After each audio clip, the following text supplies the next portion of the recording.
Part 1. The sound of beeping began to penetrate Mike's dream. The noise was faint at first, like it was in the distance, but as it continued, it became louder.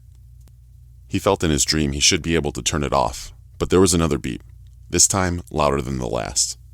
Before opening his eyes, he reached his hand over to where his alarm clock should be. He knew he could hit the snooze button 3 times before he had to actually open his eyes. As he moved his arm, he was only able to raise it 4 inches off the bed before something stopped him. He tried to pull his hand to him, and again met resistance. He told himself not to panic.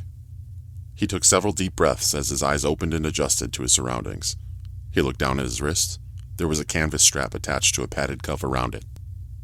Glancing further down, he saw that it was attached to the railing. His bed didn't have a railing. He tried to sit up suddenly but couldn't. There was a sharp pain in his stomach as he attempted to sit. He was just about to panic when he felt a stabbing pain on the right side of his head and fell back on the pillow. As he lay back down, his mom was standing over him. "Slowly, sweetie. You're still a little weak," she said with a smile. Her voice sounded a bit hoarse, and as he looked up into her eyes, he realized she had been crying. "Where am I?" he heard himself say. His own voice cracked and his throat burned as the words came out. "You're in the hospital," his mom said as she brought a straw to his lips. He took a drink. The cold water shocked his system and he began coughing. He tried again to bring his hand to cover his mouth and failed. "Hospital?" he heard himself ask between coughs, as if it was a complete question.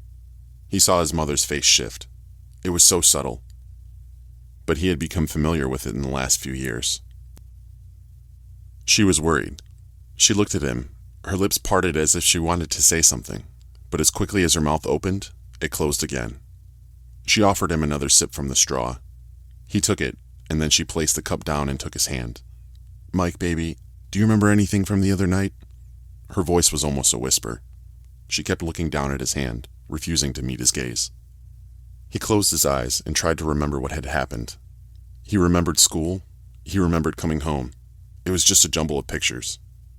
He tried to think if he had been in a car. Had he been in an accident? Had he been driving somewhere? Then his stomach cramped, and he tried to jerk his hand away.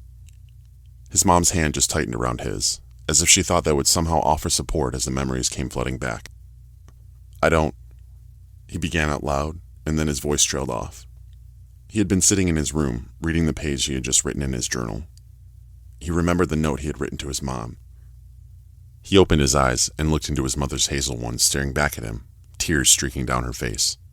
He realized he had ones to match. "I'm sorry," she said to him. "I am so sorry, Mikey. I am so sorry. I didn't understand."